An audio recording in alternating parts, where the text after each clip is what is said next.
Bueno, la estructura de un pavimento está constituida, dice, por un conjunto de capas. O sea, una estructura de un pavimento es un conjunto de capas, o sea, varias capas sobrepuestas, relativamente horizontales. ¿Por qué digo relativamente horizontales? Porque en algunos trabajos ya se va dando el bombeo o la pendiente transversal en estas capas de la estructura del pavimento. Estas capas están constituidas por diferentes espesores, no es un espesor estándar, eso se lo diseña, y de diferentes tipos de materiales que son compactados adecuadamente de acuerdo a los requerimientos en las especificaciones técnicas. Algunas capas son compactadas a un grado de compactación menor y las otras son, las superiores por lo general son compactadas a grados de compactación superior o mayores. La estructura, quiero que lo tengan bien claro lo siguiente. Nosotros cuando hemos hecho el movimiento de tierras, hemos llegado siempre a la cota de subrasante, es decir, a la cota ya sea producto de la conformación de terraplén o el producto del corte. Cuando nosotros hacemos corte, siempre vamos a llegar a la cota de subrasante.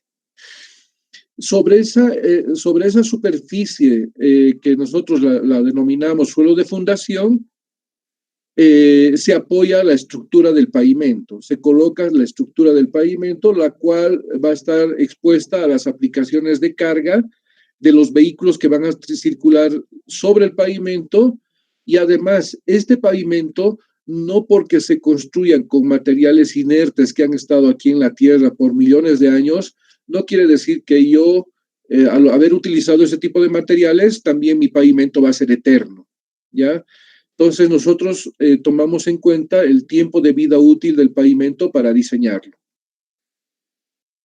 Hecha la aclaración, nosotros en este gráfico llegamos siempre a una cota que la conocemos como subrasante.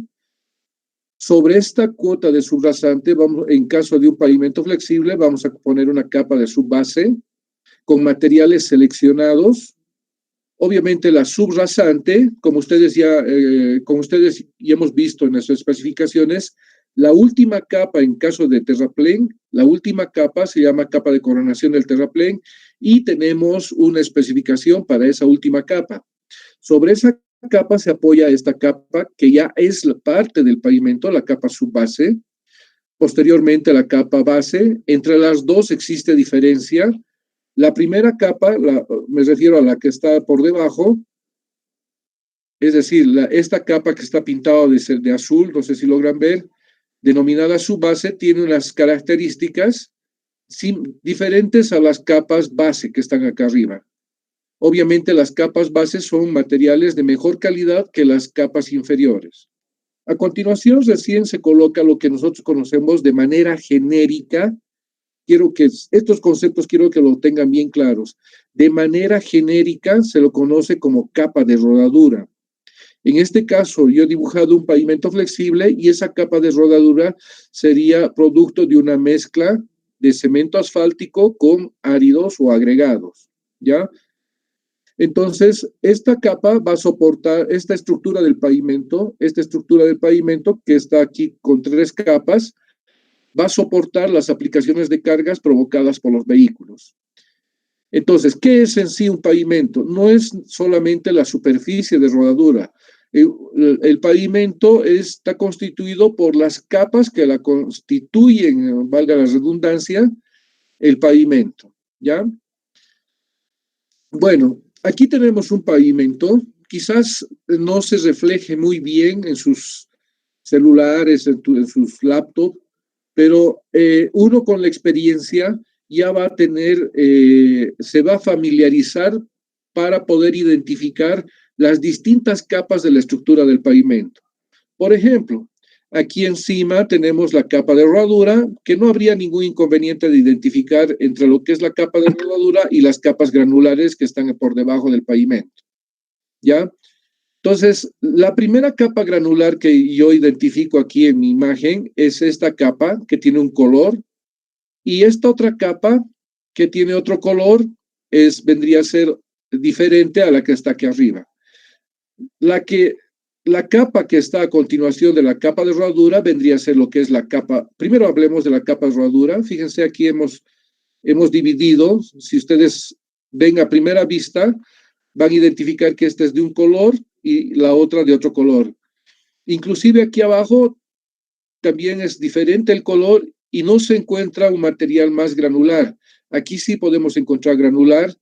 Ojo, la capa subbase muchas veces es un material solo seleccionado que cumple ciertas características de granulometría y características mecánicas.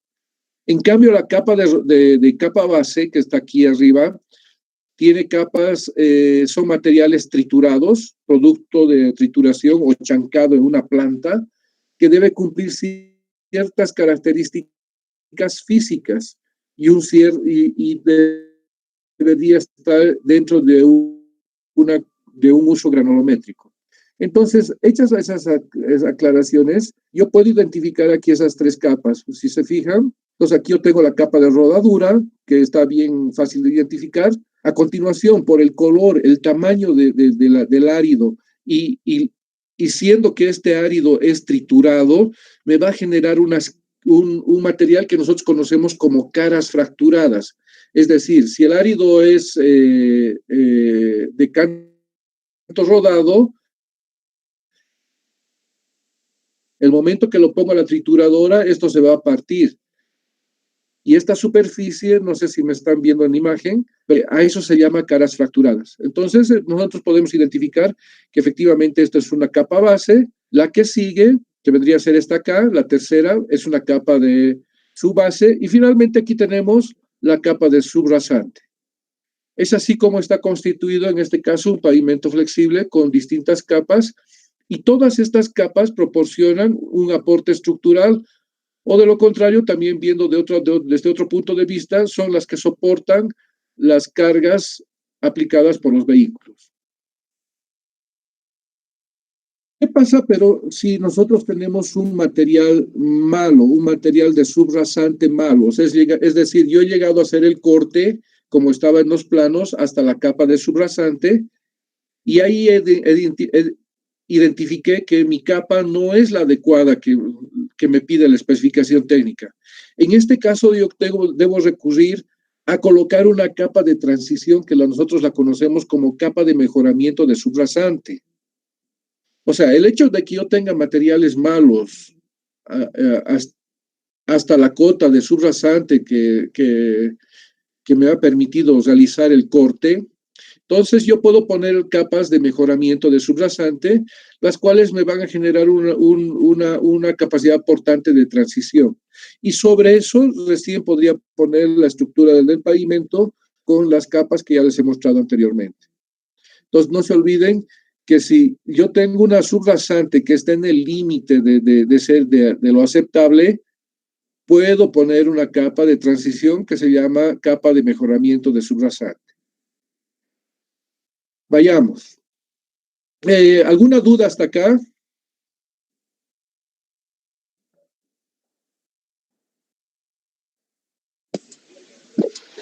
Sí, ingeniero, para tomar en cuenta que una subrasante está como dice, para necesitar esa capa de mejoramiento de subrasante, ¿qué parámetros o qué es lo que tendríamos que tomar en cuenta para saber que sí se necesita esa capa de mejoramiento de subrasante? Ya, ocurre que nosotros, si ustedes se remiten a las especificaciones técnicas, por ejemplo, de Terraplén, dice que el cuerpo de Terraplén, o sea, el cuerpo del Terraplén, tiene, la especificación dice que debe cumplir ciertas características. Una de las características mecánicas es de que el CBR del cuerpo de Terraplén sea mayor o igual a 4%. ¿Ya? Eso en cuanto al cuerpo. La capa de coronación puede tener otro valor diferente al 4, pero eso no quiere decir que yo pueda utilizar 4 también como CBR en la capa de coronación. Pero en ningún caso debo utilizar, ya sea en la estructura del terraplén o en casos de corte, en ningún caso esa capa de subrasante debe tener un valor menor a 4. Ahí sí yo tengo que colocar una capa de subrasante mejorada. Aquí lo vamos a ver mejor. por ejemplo, aquí tenemos nuestra línea verde. Me ha gustado rayarlo. Lo voy a rayar aquí. A ver, un momentito. Esta línea verde que ustedes ven acá, esta línea verde, es el suelo del terreno natural, ¿ya? Sobre ese terreno natural nosotros debemos primero levantar una plataforma de terraplén. ¿Para qué? Para poner un pavimento sobre un terraplén, ¿ya? Entonces, ¿qué es lo que hacemos nosotros? Uy, perdón. ¿Qué es lo que hacemos nosotros? Normalmente lo que hacemos es que si tenemos un material orgánico, ustedes ya saben, debemos retirar esa capa y esta capa aquí abajo va a ser el terreno natural y esta capa va a ser el suelo de fundación del terraplén. Ojo, no estamos hablando de pavimento todavía. Lo que está aquí al centro es el cuerpo el cuerpo de terraplén. Y finalmente, al momento de construir, voy a conformar los taludes de terraplén a ambos lados, pero la última capa que voy a tener acá se denomina capa de coronación del terraplén, la cual se constituye ¿en qué? Se constituye en el suelo de fundación. ¿Para qué? Este suelo vendría a ser, a ver un momentito, lo voy a cambiar de color. Esta última capa que están viendo acá, vendría a ser el suelo de fundación para la estructura del pavimento que voy a poner ahí arriba. Entonces, nosotros en el movimiento de tierras solo llegamos a esto, ¿no? En el movimiento de tierras solo hacemos esto acá. Eso hacemos en movimiento de tierras. Y encima ya está construida las capas de la estructura del pavimento. Esto en caso de terraplén. ¿Qué pasa en caso de un pavimento sobre un corte, una sección en corte? Nosotros tenemos el terreno que está ahora por encima. O sea, nosotros tenemos aquí el terreno donde vamos a construir, y lo que vamos a hacer va a ser un corte. En este caso vamos a cortar hasta donde está la línea negra, y sobre ese terreno, sobre esta capa, es terreno natural. No necesitamos una capa de coronación, salvo lo que alguien me ha preguntado hace un momento: si este terreno natural tiene un suelo de fundación con valores menores a 4, ahí sí voy a poner una capa de transición. Aquí voy a poner una capa de transición. Bueno, entonces, en caso de que mi suelo fuera bueno, es decir, con valores mayores a 4, ahí sí voy aquí estoy generando taludes de corte, ¿no? A diferencia del otro pavimento, del otro terraplén, donde tenía taludes de terraplén, aquí voy a tener taludes de corte. Entonces, sobre este terreno natural es donde yo voy a fundar mi estructura del pavimento, ¿ya? Y finalmente tenemos un pavimento construido sobre una sección mixta, ¿no? Que es de corte y relleno, que nada más es la combinación de los dos casos, ¿no? En el caso de que yo tenga que hacer este corte acá, fíjense, este corte, la línea verde, por si acaso a los que me están siguiendo, esta línea verde que estoy mostrando es el terreno natural. Entonces yo hago el corte acá, entonces voy a tener una subrasante acá, obviamente que debería ser con un CBR mayor o igual a 4. Este material de subrasante lo voy a llevar ¿dónde? Normalmente lo voy a utilizar donde necesito, donde requiero. En este caso, el terraplén. Para ello debo hacer el escalonamiento, ustedes ya conocen, debo conformar como gradas. ¿Para qué? Para que vaya conformando el terraplén de tal forma que esté trabada y no tenga un plano de falla aquí. Entonces, ya se ha construido el pavimento sobre,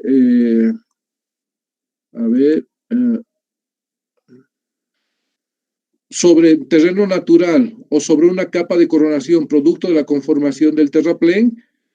Cualquiera de estas dos estructuras, en este caso una estructura mixta, bueno, ahí otra vez tengo un talud de corte y aquí un talud de terraplén. Entonces, esta capa Esta capa lo voy a pintar en este momento, por favor, me esperan. Esta capita, ya sea como terreno natural o producto de la conformación de terraplén, va a ser mi suelo de fundación de la estructura del pavimento. En este caso, como una estructura mixta, ¿no? ¿Qué tipos de pavimento conocemos? Conocemos dos tipos de pavimento en función de la superficie de rodadura. Conocemos un pavimento que se denomina flexible y un pavimento rígido. El pavimento flexible está construido a la capa de rodadura, está construida con un material que es la mezcla del árido más el cemento asfáltico. Esto se prepara en caliente en una planta y también se extiende en caliente y obviamente la compactación también se va a realizar en caliente. En cambio, un pavimento rígido, esta es la capa de rodadura, es de hormigón. También se puede preparar este material en una planta. Obviamente que para preparar este hormigón nosotros no necesitamos calentar los materiales, ¿no? Se hace a temperatura ambiente y se extiende con una terminadora. La diferencia entre pavimento rígido y flexible, en este sí se requiere compactar, en este no se requiere compactar. Otra de las diferencias es que este se construye de manera continua, aunque hay algunas juntas de jornada, así se llama. O sea, normalmente nosotros en Bolivia estamos construyendo entre 800 a 1 kilómetro por carril. O sea, es decir, un carril nada más estoy construyendo y esa longitud de construcción normalmente está entre 8 a 1 kilómetro. Pero al día siguiente voy a hacer nuevamente el vaciado de la mezcla asfáltica y va a ser imperceptible la unión entre las dos jornadas. Entonces, la superficie de rodadura, en este caso un pavimento flexible, es continua. Ustedes no van a apreciar tanto las juntas de jornadas de trabajo como las juntas de construcción cuando yo estoy haciendo el vaciado del otro carril, ¿no? Primero hago un carril de ida y después hago el carril de retorno. En cambio, en un pavimento rígido, sí o sí vamos a ver las juntas longitudinales. No sé si logran ver aquí, pero donde estoy señalando con el puntero, en esta parte hay una junta longitudinal que es una junta constructiva. En cambio, acá tenemos las juntas transversales, que es para hacer el control de retracción del hormigón. Nosotros la construimos, lo hacemos a propósito para que no se fisure en ningún lado.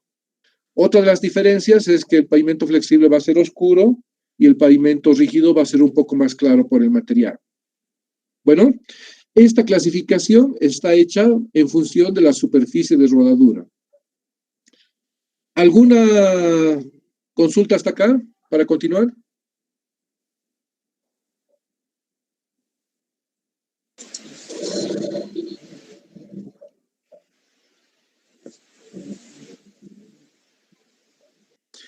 Entonces, la clasificación de un pavimento según la superficie de rodadura, tenemos el flexible y el rígido. Los pavimentos flexibles, hemos dicho que tienen una capa de rodadura en concreto asfáltico. Bueno, este concreto asfáltico, en nuestro medio estamos construyendo capas entre 6 hasta 10 centímetros de espesor. De 3 a 6 centímetros, valga la pena que lo tomen nota, de 3 a 6 centímetros capas de concreto asfáltico. Pero sí podemos construir capas desde 3 centímetros de espesor. Por el tipo del tamaño del árido, yo no puedo construir menores espesores que este, porque de lo contrario, el momento de compactar estaría fragmentando, estaría rompiendo el árido. En este caso, a partir de 3 es posible construir un concreto asfáltico y como les decía, en nuestro medio estamos construyendo entre 6 a 10. Como este es el espesor mínimo, podemos compactar ese espesor, pero máximo podemos compactar hasta 8 centímetros de espesor. En este caso tenemos 5, por lo tanto vamos a hacer 2 capas vamos a extender 2 capas, vamos a compactar la primera y después vamos a poner la segunda capa y la vamos a compactar. Ya les había mencionado, para producir este concreto asfáltico necesito una planta donde se preparan los materiales. Ambos se calientan, el cemento asfáltico y el árido se calientan y se mezclan entre sí en caliente. Tenemos también la otra capa de rodadura que se denomina tratamiento superficial. En este caso igual se utiliza áridos y también se utiliza cemento asfáltico, pero sí lo podemos construir espesores de 2.5. ¿En qué consiste este tratamiento superficial? Cuando yo llego a la capa de granular denominada base, entonces yo hago riegos. Primero hago un riego de asfalto con imagínense una cisterna como el que riega agua, pero en este caso en un tratamiento superficial no necesito planta, todo el trabajo se realiza en sitio. Teniendo ya la superficie de capa granular, de capa base, yo hago el riego de asfalto y a continuación inmediatamente voy a hacer el riego del árido. Normalmente podemos hacer un riego de asfalto y un riego de árido, otro riego de asfalto y otra vez riego de árido. Y a eso se llama tratamiento superficial doble, o podemos hacer triple, o podemos hacer un tratamiento simple. Pero después de haber hecho los riegos, viene un equipo, una compactadora, que va a hacer la compactación, es decir, el acomodo del árido sobre la superficie. Y normalmente llegamos a espesores de 2.5. ¿Ya? Aquí me había olvidado de explicarles, en el concreto asfáltico hemos dicho que necesitamos una planta, pero como el material está en caliente, también necesitamos una terminadora que va a trabajar en caliente. Una terminadora es aquel equipo que va a extender la mezcla sobre la superficie, dándole ya el espesor preliminar y el ancho requerido. ¿Ya? Y a continuación del extendido vienen equipos de compactación para darle ya la densidad que nosotros pedimos. Otra capa de rodadura en pavimento flexible es el micropavimento, o en inglés, aquí si alguien quiere ver, lo he escrito aquí en inglés.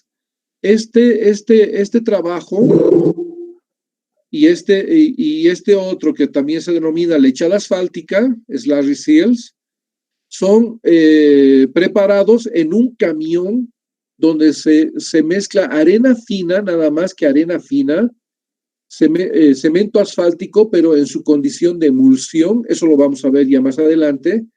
Emulsión es un cemento que está en su condición líquida, ¿ya? Y nada más, y un filler, ¿no? Podría ser de cemento Portland, el mismo que nos permite hacer una mezcla en un camión, y ese mismo camión es un camión especial, lo vamos a ver en las siguientes clases.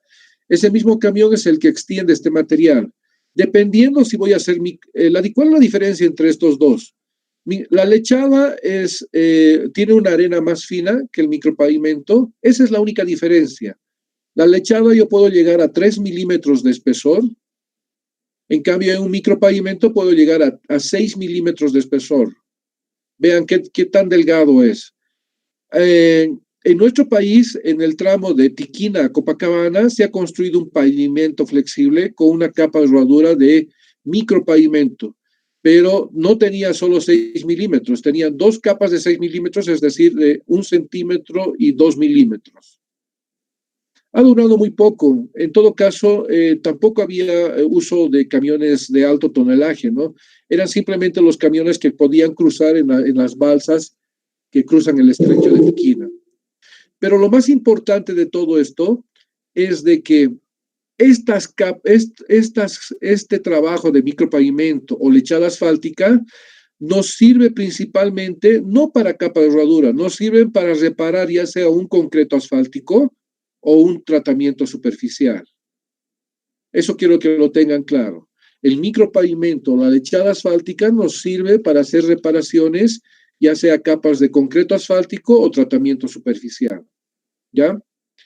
Ahora, desde el punto de vista estructural, concreto asfáltico es el que da aporte estructural a la estructura del pavimento. La capa de concreto asfáltico participa en el aporte estructural. En cambio, un tratamiento superficial, un micropavimento o lechada, no tienen aporte estructural. Entonces, ¿para qué lo construimos? Normalmente lo construimos para que el usuario tenga una superficie muy cómoda para circular y además para impermeabilizar las capas granulares que están por debajo de estas capas. Y finalmente tenemos lo que es el concreto hidráulico. Se puede construir losas de hormigón de 15 centímetros de espesor como mínimo para que circulen los vehículos. En nuestro medio estamos construyendo pavimentos entre 20 a 24 centímetros.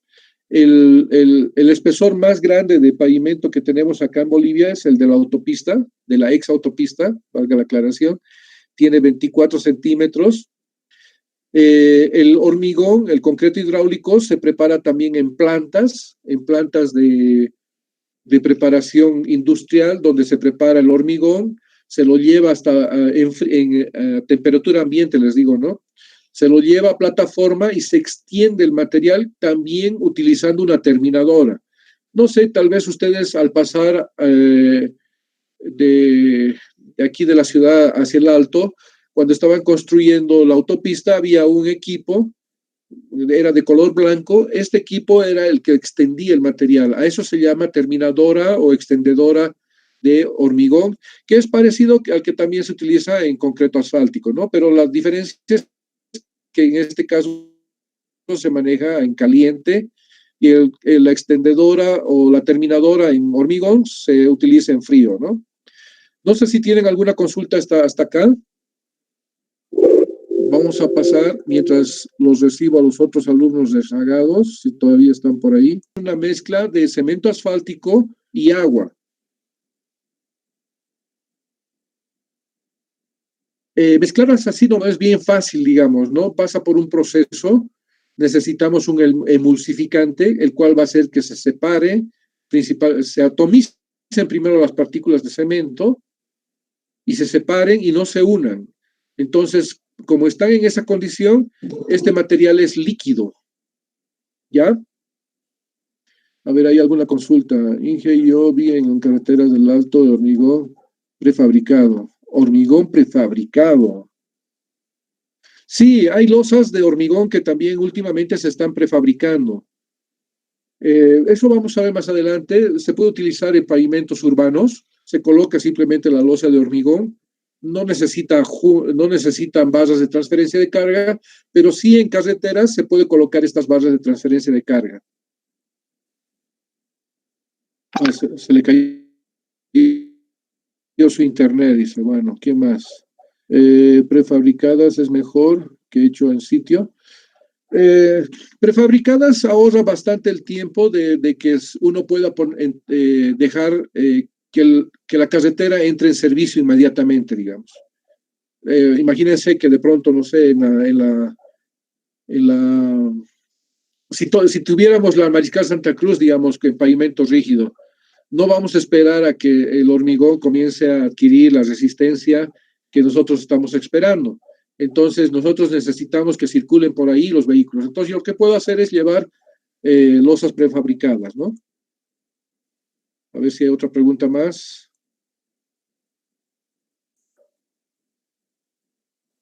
Bueno, no habiendo más preguntas, he atendido a aquellos que no tienen micrófono, pero sí pueden hacer mandarme mensajes por chat. Y hablaba de los micropavimentos. ¿Hay un tope del grosor, del espesor que tendrían que tener? ¿O Eso, sí, gracias por la consulta. El micropavimento solo se puede construir de 6 milímetros. ¿Por qué? Por el tamaño de árido que nosotros estamos utilizando. Prácticamente es una arena la que utilizamos en el micropavimento. Lo mismo en la lechada asfáltica, pero obviamente que la arena que utilizamos en el micropavimento es menor para la lechada asfáltica. Por eso las capas que vamos a construir son de 3 milímetros apenas.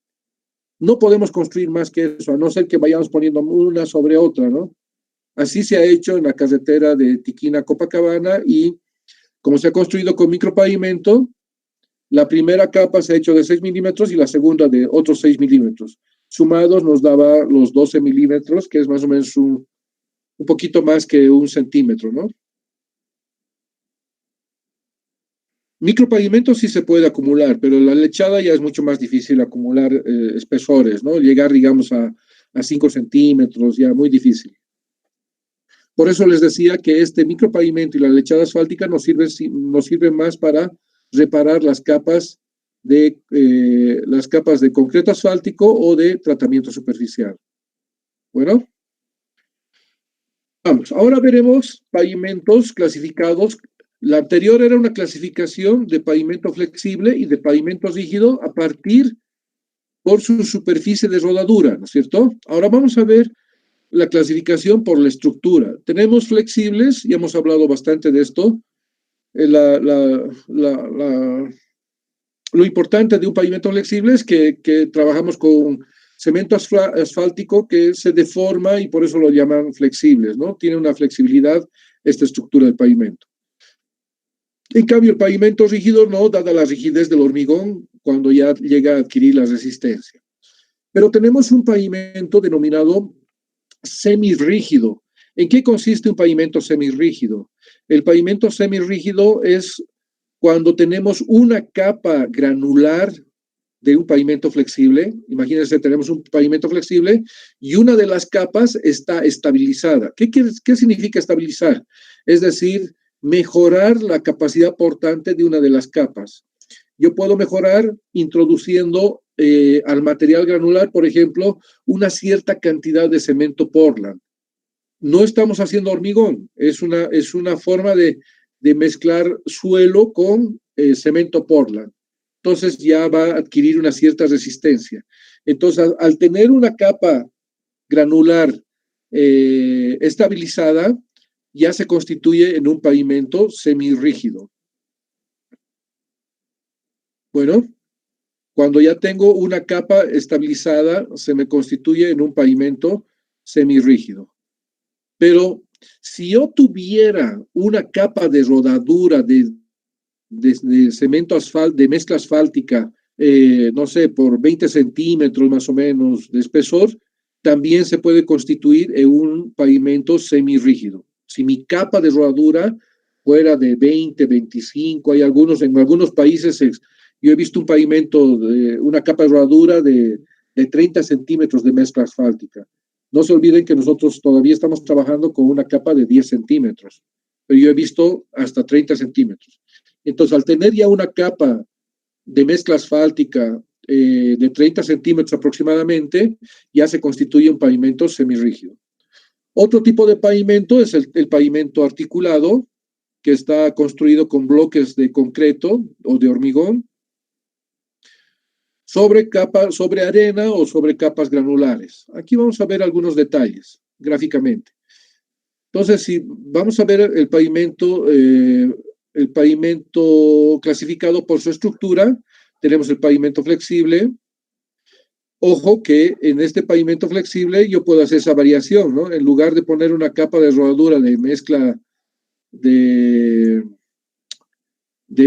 concreto asfáltico, yo le puedo poner una capa de tratamiento superficial. Es decir, aquí le podría poner en lugar de concreto asfáltico un tratamiento superficial. Y esa capita va a ser de 2.5. Al ser de 2.5 no tiene aporte estructural, por lo tanto, las que van a soportar las cargas aplicadas sobre el pavimento por los vehículos, entonces va a ser solamente la capa base y la capa subbase. En cambio, si yo tengo concreto asfáltico, las tres capas funcionan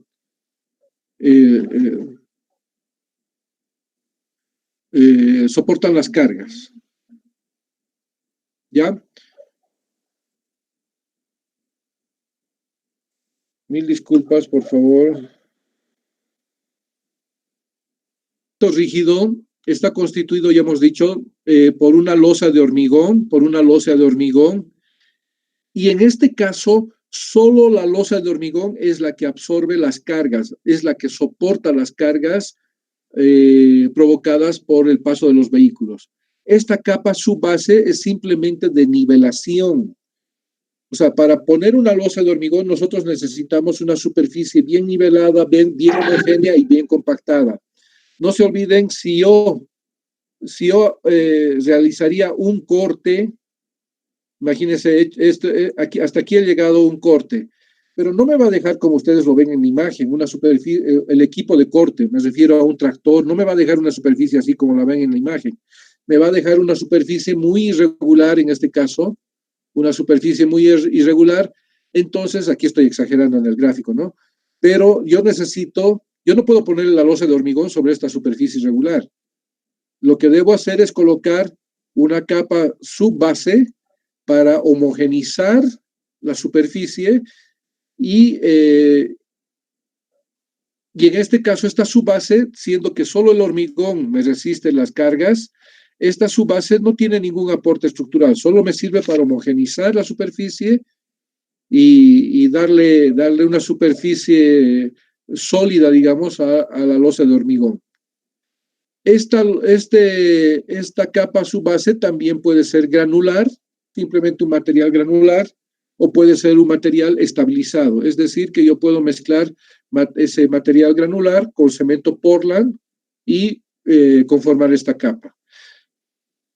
Entonces, nosotros no diseñamos, no es parte del diseño este espesor, el H2, el que estoy pintando acá.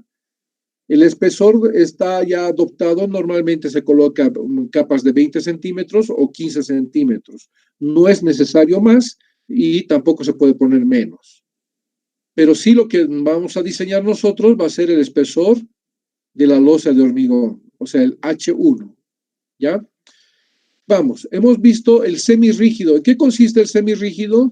Hemos dicho que un pavimento semirrígido es un pavimento flexible. Fíjense aquí el detalle. Sería un pavimento flexible si tiene una capa dentro de lo que es convencional. Pero si yo tengo una capa que va a ser de gran espesor, ahí sí se llama pavimento semirrígido. Pero si yo tuviera una capa convencional, así delgadita, pero una de las capas estabilizadas con suelo cemento, suelo cal, suelo con cualquier ligante bituminoso, con cloruro, ahí sí ya se constituye un pavimento semirrígido. No es que debe ser de gran espesor y capa estabilizada al mismo tiempo. O es el uno o es el otro. ¿Está bien? Para que sea un semirrígido. Clasificando por su estructura, veamos ahora un pavimento articulado. El pavimento articulado nada más está conformado por adoquines, losetas también se llaman, losetas de hormigón.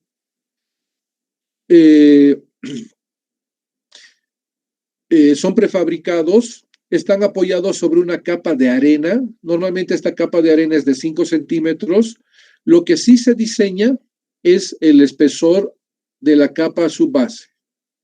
Entonces hay varios métodos que nos permiten diseñar el espesor de subbase que requerimos cuando estamos construyendo un pavimento articulado. ¿Está bien? Entonces, dadas las características, a futuro vamos a ver que esta es la primera clase en la cual estamos explicando que hay mucha diferencia en lo que es un pavimento flexible y un rígido.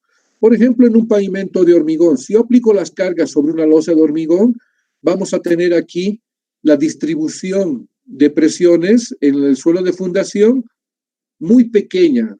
Fíjense, aquí está la distribución, me refiero a donde estoy pintando con amarillo. Aquí está exagerado, ¿no? Pero prácticamente es imperceptible, se mide en micrómetros, pero esta presión va a ser muy pequeña, la que está pintado con azul, va a ser muy pequeña, pero voy a tener una gran área de distribución de carga.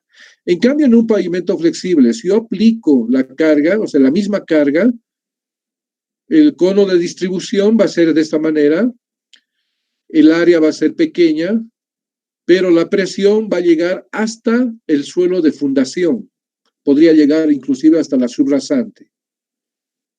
Bueno, aquí he dibujado, imagínense que este es un vehículo y aquí vamos a ver las presiones en el suelo de fundación. El suelo de fundación, no se olviden que es el que está aquí pintado de amarillo. Pues cuando yo aplico las cargas, la distribución de presiones se ve de esta manera. y el área de distribución es pequeña. En cambio, en un pavimento semirrígido, al haber una capa de transición, la que estoy pintando aquí de celeste, no sé si logran ver la diferencia, entonces esta va a ser disminuida. La presión en el suelo de fundación va a ser menor que en un pavimento flexible tradicional. Entonces la distribución va a ser un poquito mayor, el área de distribución de carga va a ser mayor.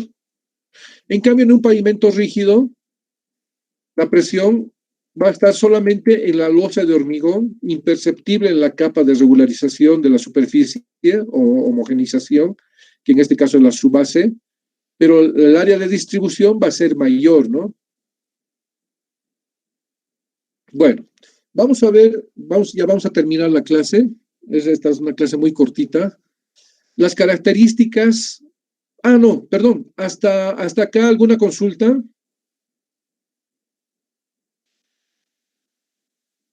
En un pavimento articulado va a ser igual que como un pavimento flexible, porque no tenemos, no es un bloque sólido como el que tenemos acá. En el pavimento rígido es un bloque sólido, es una sola pieza, es un monolítico. Entonces la distribución se ve así como en este caso. En cambio, en un pavimento articulado, mismo que tenga losas de hormigón encima fragmentadas, se va a comportar como un pavimento flexible, ¿no?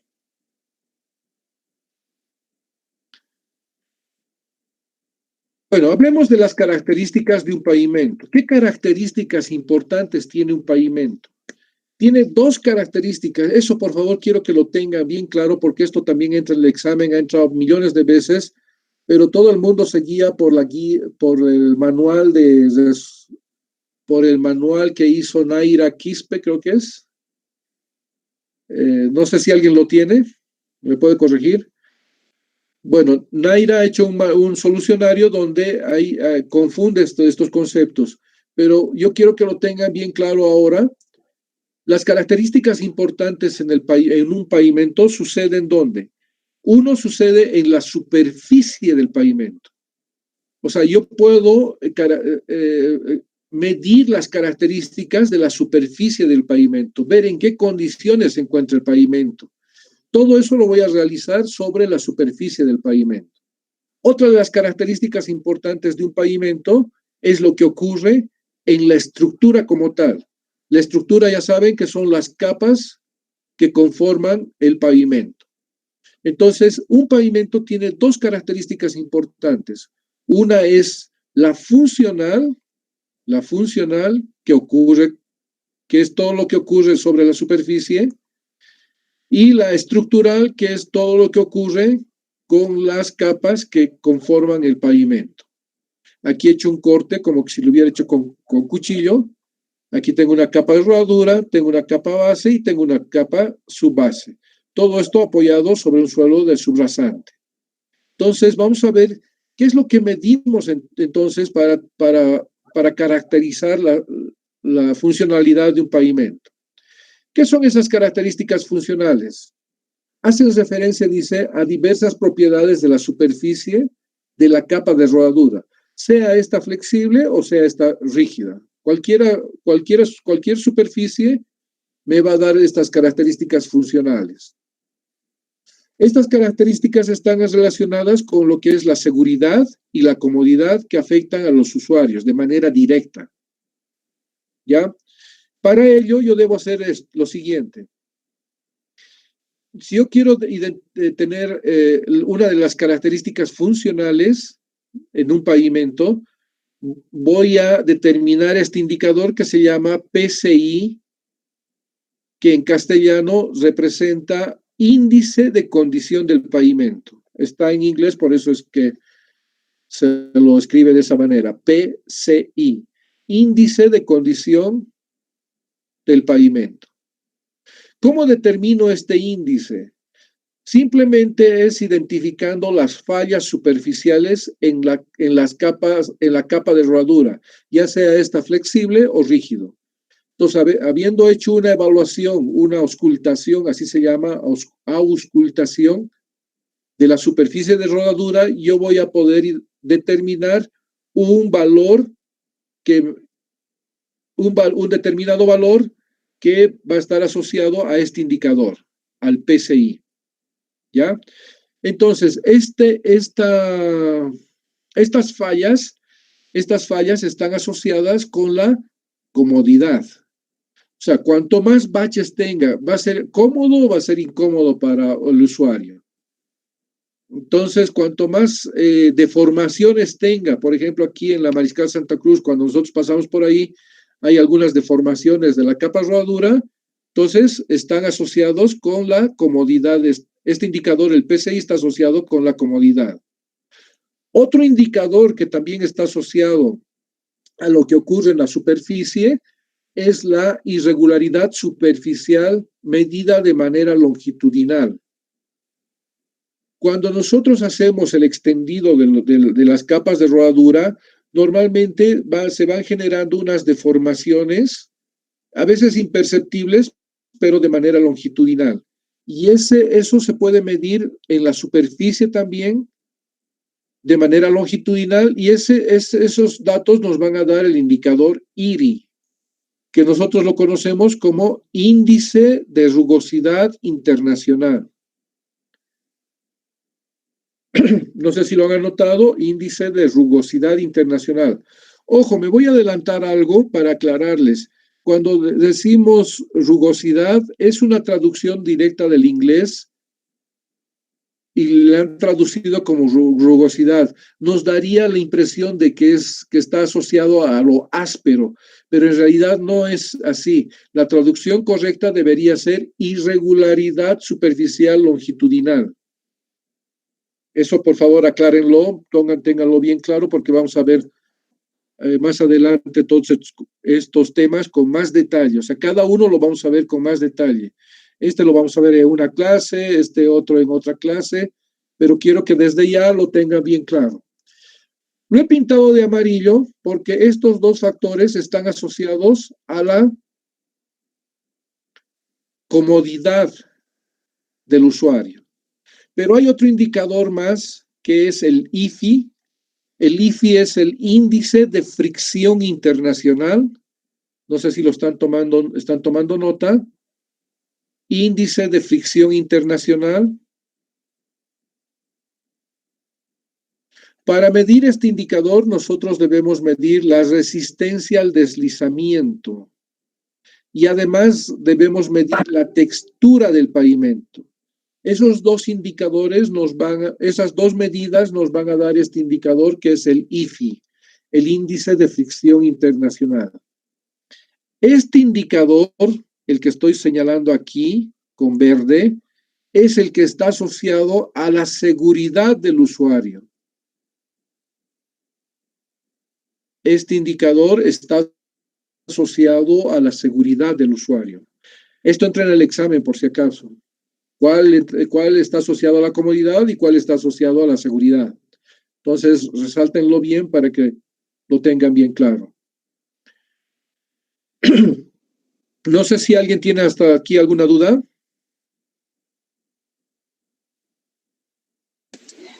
Inge, ¿podría volver a repetir qué significaba PCI? El PCI es el índice de condición del pavimento.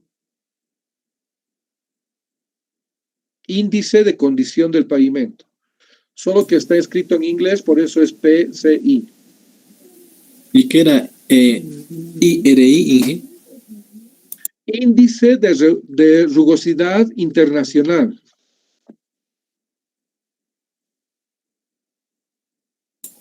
Gracias. ¿Otro? ¿Alguna consulta?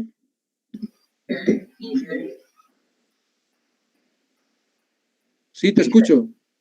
¿Es índice de rugosidad o de regularidad? Eso nos dijo los puntos. Se lo conoce como índice, no sé si te escucha, no te escuchaba muy bien, estás muy alejado, pero me ha parecido que me has dicho por qué le ponen índice de rugosidad internacional cuando es irregularidad, ¿no? En realidad el concepto es irregularidad superficial longitudinal, pero traducido del inglés es eso lo que se tiene, ¿no? Índice de rugosidad internacional. IRI. ¿Otra consulta?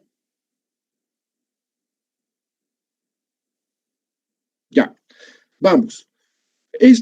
Todas estas mediciones que les he mencionado acá, todos esos parámetros se obtienen en la superficie de rodadura, ya sea pavimento flexible o pavimento rígido. Ya sabemos que un pavimento flexible puede ser con concreto asfáltico o puede ser con tratamiento superficial. Entonces, todo esto lo vamos a medir sobre esa superficie. Y todo esto está asociado, ya les he dicho, a la seguridad y a la comodidad que afecta al usuario. Pero hay otra característica que son las características estructurales. Estas están relacionadas con las propiedades resistentes físicas y mecánicas de los materiales y de los espesores de las capas de un pavimento. Esto no lo vemos como usuario. Un usuario no puede identificar las características estructurales de un pavimento. Me había olvidado antes. En las últimas clases que vamos a tener acá, en esta materia, vamos a ver qué equipos utilizamos y cómo se mide estos indicadores. En las últimas clases vamos a ver los equipos que se utilizan, cuáles son los rangos de medición, los valores aceptables o no. Eso lo vamos a ver en las últimas 3 clases. Entonces, habíamos hablado de las características estructurales de un pavimento. Estas no tienen nada que ver con lo que está ocurriendo en la superficie del pavimento, aunque de alguna manera está relacionado. Si falla mi estructura del pavimento, obviamente que se va a reflejar en la superficie, en algunos casos, ¿no? Pero está relacionado con las propiedades físicas, con las propiedades mecánicas de todas las capas de la estructura del pavimento. Para ello necesitamos un equipo que nos va a medir deflexiones. No se olviden de esto. El equipo nos va a medir deflexiones. ¿Qué es una deflexión medida en un pavimento? Es nada más medir la deformación recuperable de esta estructura del pavimento. Con estas deflexiones, lo que nosotros hacemos es medir una deformación recuperable, o sea, es decir, no vamos a medir una deformación permanente, no vamos a provocar una deformación permanente. Esta es una deformación del pavimento recuperable, que es lo que normalmente ocurre en todos los pavimentos. Cuando pasa un vehículo, lo que hace es de que aplica las cargas y el pavimento se deforma, pero no se deforma al extremo que se queda ahí deformado. El pavimento recupera esa deformación y a eso se denomina medición de deflexiones.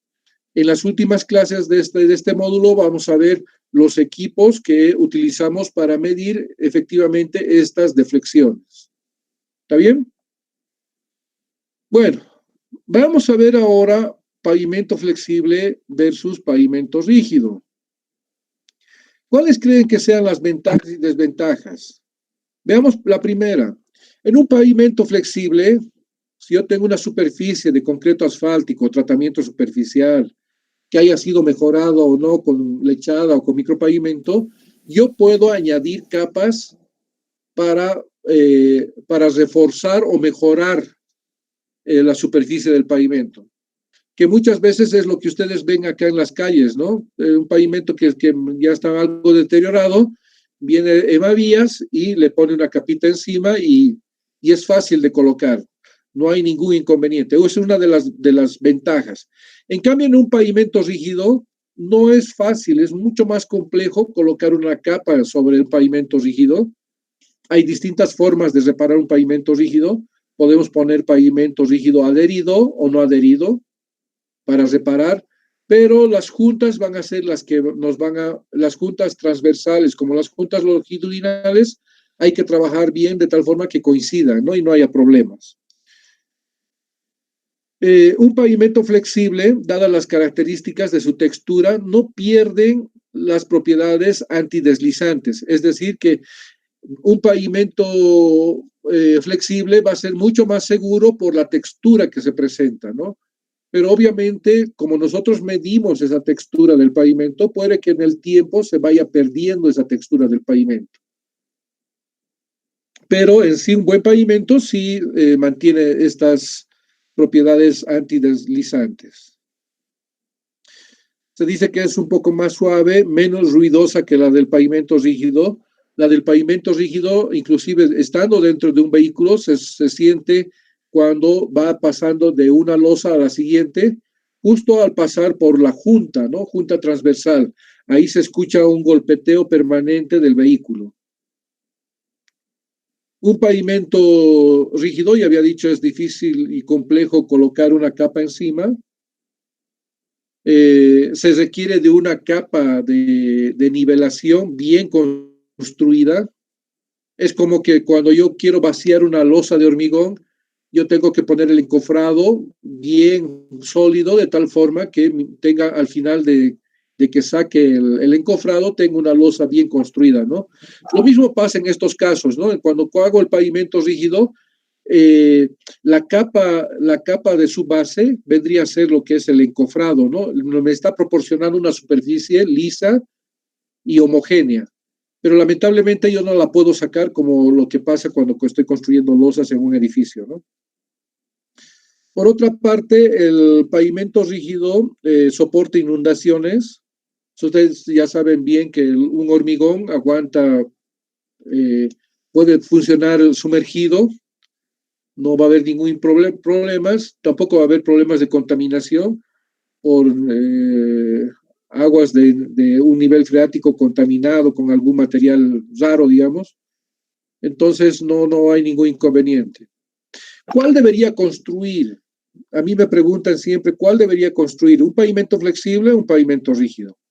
Todo depende del flujo vehicular. Normalmente nosotros podemos construir un pavimento flexible con una capa de rodadura en tratamiento superficial. Eso normalmente se realiza para carreteras de poco volumen de tráfico. A continuación, lo que puedo hacer es construir un pavimento flexible con un poquito más de volumen de tráfico, con concreto asfáltico, pero si yo ya tuviera un alto flujo vehicular como el que tenemos en la autopista estamos hablando de alrededor de entre 40 a 50 mil vehículos día. Entonces, ese flujo vehicular ya amerita tener un pavimento rígido. Para que tengan una idea de qué magnitud estamos hablando de flujo, en La Paz Oruro estamos alrededor de entre 8,000 a 10,000 vehículos día. Entonces, esa es la diferencia. Ahora, yo podría construir un tratamiento superficial cuando mis carreteras sean de 200 vehículos hasta 500 probablemente, con las nuevas técnicas y los nuevos materiales que ya se pueden utilizar, ¿no? Pero el método AASHTO recomendaba que se construya tratamientos superficiales solo cuando haya 50,000 ejes equivalentes. Eso lo vamos a ver más adelante, ¿ya? Vamos ahora. Estas capas que hemos visto acá, las capas que hemos visto desde los pavimentos, los distintos los espesores son diseñados. Para este diseño de espesores, nosotros tenemos varios métodos creados, por ejemplo, en este caso, por la Asociación de Cemento Portland, que se llama el método PCA, y fíjense que este método solo hace énfasis en lo que es los pavimentos rígidos. Bueno, tampoco le interesa crear métodos para pavimento flexible, ¿no? Pero sí los que han hecho esa labor ha sido la empresa Shell, la cual ha sacado un método con el mismo nombre, pero obviamente en este caso no ha sacado para pavimentos rígidos, ha sacado un método exclusivamente para pavimento flexible. Bueno, hay algunos métodos, por ejemplo, dentro de Estados Unidos hay el método del cuerpo de ingenieros, que es un método muy práctico, que es más o menos como que ese ejemplo siempre les doy a todos, es como agarrar el suelo, probarlo un poco y de pronto decir, ya póngale aquí tanto de espesor. Es tan práctico que consiste en eso, ¿no? Después tenemos algunos métodos propuestos por algunos buros de investigación. Tenemos métodos propuestos por algunos ingenieros, por ejemplo, lo vamos a escuchar permanentemente hasta el final. Este ingeniero Given ha inventado muchas cosas, es como Da Vinci este ingeniero, está metido en lo que es mecánica de suelos, en asfaltos, y aquí, en este caso, en el diseño de pavimentos. con el cual todos estos métodos nos permiten determinar los espesores de cada una de las capas, ¿no? Capas de rodadura, capas base, capas subbase, dependiendo del tipo de pavimento que esté construyendo. Yo conozco el método del DNR, es decir, es como hablar que si la ABC hubiera sacado su propio método, pero este método de DNR corresponde a Brasil. Este es un método brasileño, que nada más es una mezcla de todos estos métodos, ¿no? No han inventado mucha cosa, pero han hecho una mezcla de todo. Hay métodos franceses, hay método ruso, método alemán, método de todo tipo. Y dentro del mismo Estados Unidos hay un estado que ha creado su método de Texas. Pero ¿cuál de estos nosotros vamos a utilizar? Yo no les voy a enseñar ninguno de estos métodos, aunque ya los conocen así por simplemente mencionarlo, pero en algún momento probablemente necesiten usarlo. Los vamos a utilizar, son muy prácticos, no son nada difíciles, pero el que vamos a utilizar nosotros es la guía para el diseño estructural de pavimentos, que en su primera edición ha salido el año 61, posteriormente, después de 10 años, se ha hecho una modificación, el año 72, luego el 81, posteriormente el 86, hasta el 93. Es un método empírico que lo vamos a ver con más detalle en las siguientes clases. El 98 ha salido una adenda nada más, pero sigue siendo el mismo método del 93. A la fecha, la Administradora Boliviana de Carreteras está utilizando este método para los diseños de pavimentos. Entonces, este es el método que yo les voy a enseñar a ustedes para que cuando salgan de la universidad estén en la posibilidad de poder hacer el dimensionamiento de los espesores de las capas de la estructura de un pavimento, ya sea flexible o sea rígido, ¿ya? Pero, ¿qué es lo que ha pasado en el tiempo? ¿Por qué nos hemos quedado en el 93? Ha surgido el método, el AASHTO 2002, de manera inicial, digamos, preliminar.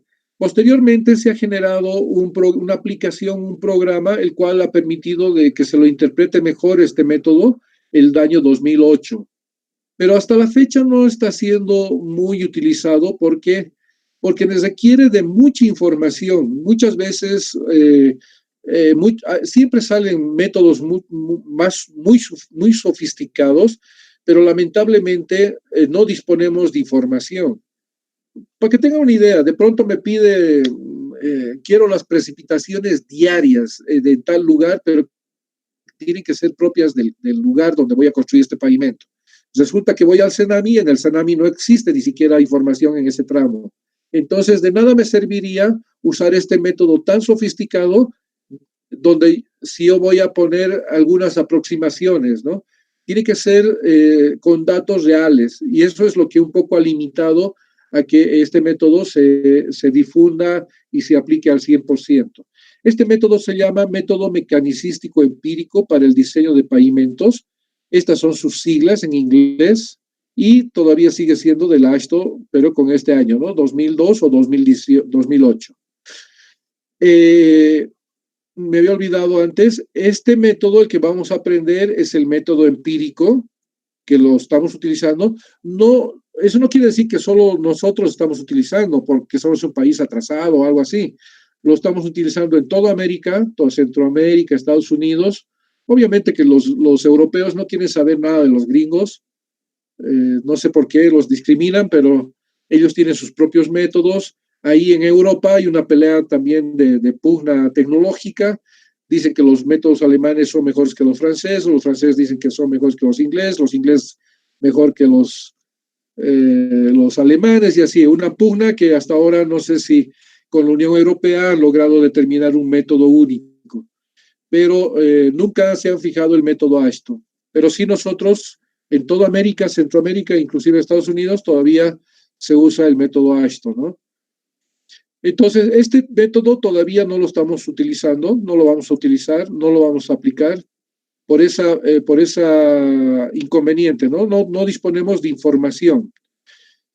Este método del AASHTO 93 es un método empírico, lo vamos a ver cómo se ha desarrollado, es un método empírico, pero aquí este método que ha salido no lo ha desechado, por eso se llama método empírico y mecanicístico. O sea, el método, todo lo que se ha hecho, todo el trabajo que se ha realizado desde el año 61 no ha sido descartado en este nuevo método. Sí se han utilizado algunas cosas, pero se han mejorado otras. Bueno, para terminar, esto es lo que vamos a ver en las siguientes clases con más detalle. ¿Qué es lo que necesitamos para el diseño estructural de pavimentos? Necesitamos conocer el tráfico. Este tráfico lo debemos convertir, debemos conocer las cargas que van a circular sobre el pavimento, ya sea flexible o rígido. Estas las vamos a convertir a ejes equivalentes o a eje estándar. Este tráfico lo vamos a proyectar para un determinado periodo de vida útil. También vamos a necesitar las características de los suelos de subrasante. Este suelo es el que nos va a dar la capacidad portante para la fundación de la estructura del pavimento. Otro de los parámetros que también vamos a analizar y vamos a ver así con mucho detalle son los materiales. O sea, no todos los materiales son aptos para la estructura de un pavimento. Muchas veces tienen ciertas características que son muy buenas, pero no están cumpliendo otras. Las especificaciones nos dicen que debe cumplir características físicas como características mecánicas. Por lo tanto, no todos los materiales son aptos para la estructura del pavimento. No es con cualquier material que podamos construir la estructura del pavimento. Y normalmente en estudios de diseño debemos hacer una selección de canteras, de bancos para hacer el acopio y utilizarlos en el pavimento. Finalmente, también tenemos un análisis que debemos hacer, tomarlo en cuenta para el diseño de pavimentos. Como el pavimento va a estar a la intemperie, no va a estar con un techo, no va a estar cubierto, entonces debemos tomar en cuenta el clima, es decir, las temperaturas extremo, el hielo, el drenaje, y todo eso nos va a permitir seleccionar algunos parámetros que son importantes para el diseño de la estructura de pavimentos, entre otros. Bueno, muchachos, esto era lo que tenía como introducción para esta clase. No sé si tienen alguna duda, alguna consulta.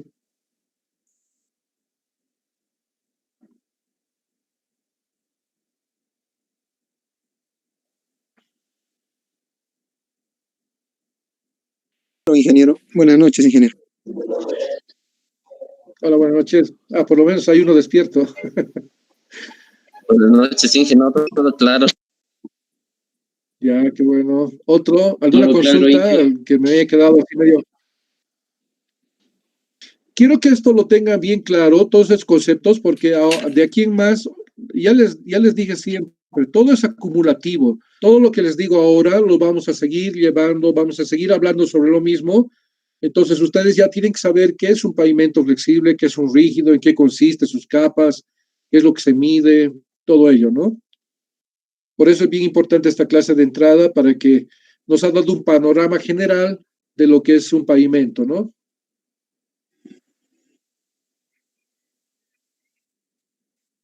Oscar, ¿quieres decir algo? No, ningún ingeniero. Está claro lo que explicó, ingeniero. Ya. ¿Otros? ¿Algún comentario, algo que hayan visto por ahí? ¿Alguna revista, algún artículo sobre pavimentos que les haya llamado la atención, que no lo haya dicho ahora? ¿O quieren que repita alguna cosa que ha quedado así medio difuso? Y en los costos, para la diferencia de un pavimento rígido y uno flexible. Muy buena tu pregunta, Paulín. Los pavimentos rígidos son mucho más caros que los pavimentos flexibles.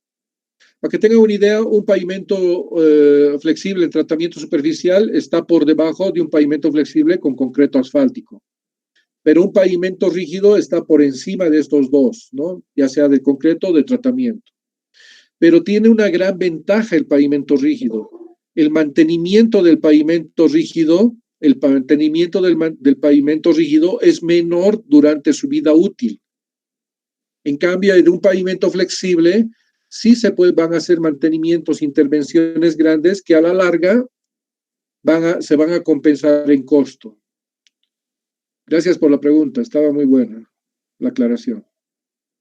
Ingeniero, una consulta más.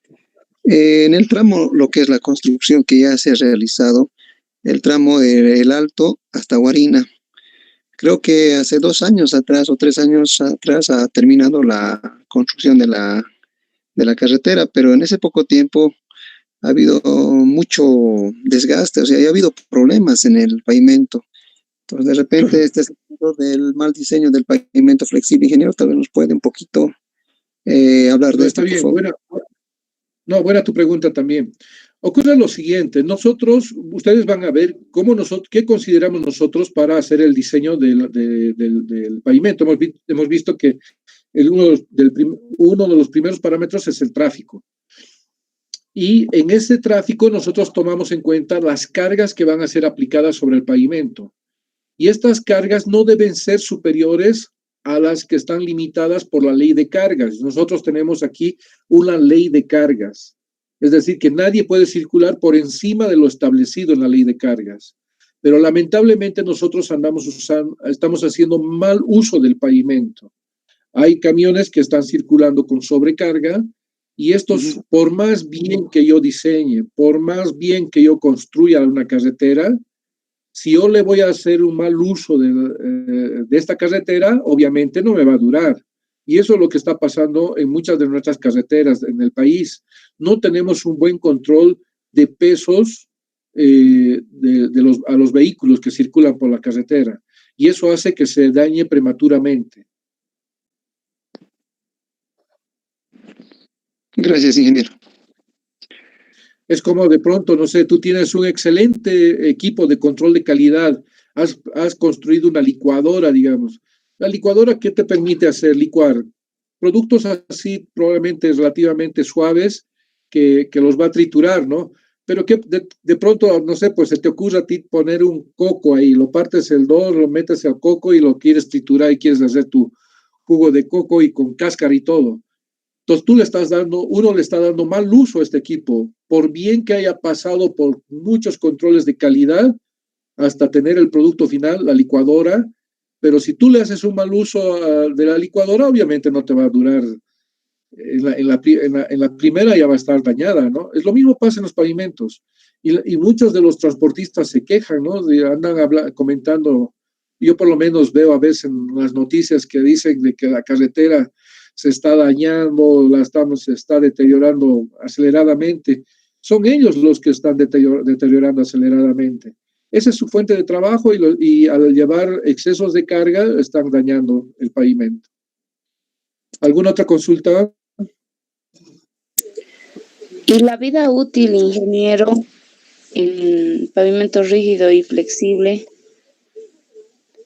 Ya. Eso lo vamos a ver con más detalle más adelante, pero me voy a anticipar. Aquí nosotros, para hacer una evaluación técnica y económica en cuanto a qué pavimento se debe construir o no, porque ese es el estudio que nosotros hacemos cuando hacemos el diseño final, hacemos una comparación de costos. Me estoy yendo por otro lado. A ver, volver a preguntar. La vida útil de cada pavimento, sea rígido, flexible. Está bien, gracias. Entonces, nosotros hacemos una evaluación de costos. Pero ¿cómo hacemos la evaluación de costos? El Ministerio de Economía tiene un viceministerio que se llama Inversión Pública. No sé si alguien les ha comentado, pero en todas las entidades públicas mandamos los proyectos a inversión pública, a esta repartición. Ellos son los que analizan este proyecto y ellos son los que buscan financiamiento para que se pueda construir. Ellos son los que aprueban el financiamiento para que se pueda construir.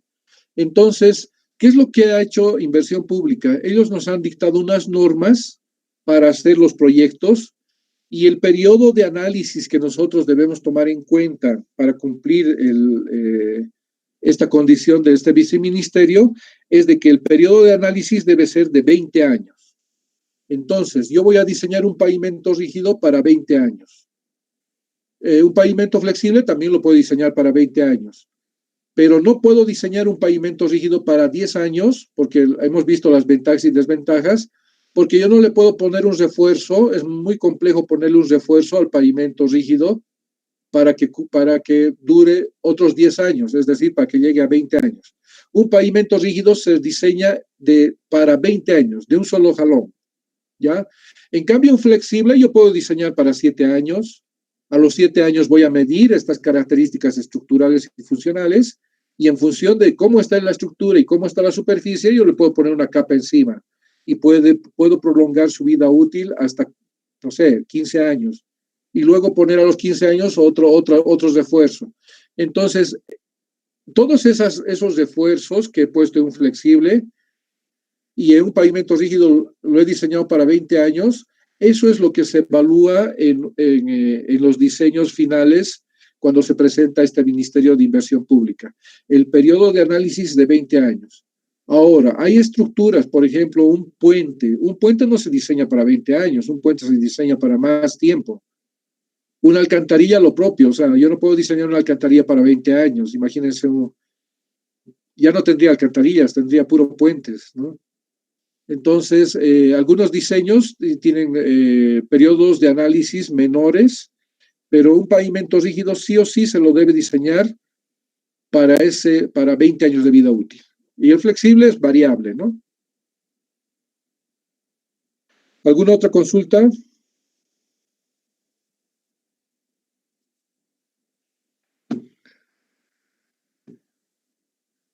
¿O quieren que yo pregunte? A ver, yo voy a preguntar, creo. Diego Berríos, ¿alguna consulta? No dije ninguna consulta. Ever Siliski. Escuchando, Inge, aprendiendo un poco. Buenas noches. Qué bueno, qué bueno. Buenas noches. A ver, estoy yendo así aleatoriamente. A ver, ¿quién más? Gabriela Castillo. Materia, Inge, ¿será que podemos fijar fechas establecidas de las clases? Porque yo creo que va a comenzar ya las demás materias y va a haber eso de cruces y todo. Pero ya habíamos fijado, pues. ¿Días ya puntuales? Recuerda, ¿no? Hemos fijado ya nuestra tradicional clase virtual va a comenzar siempre a las 7.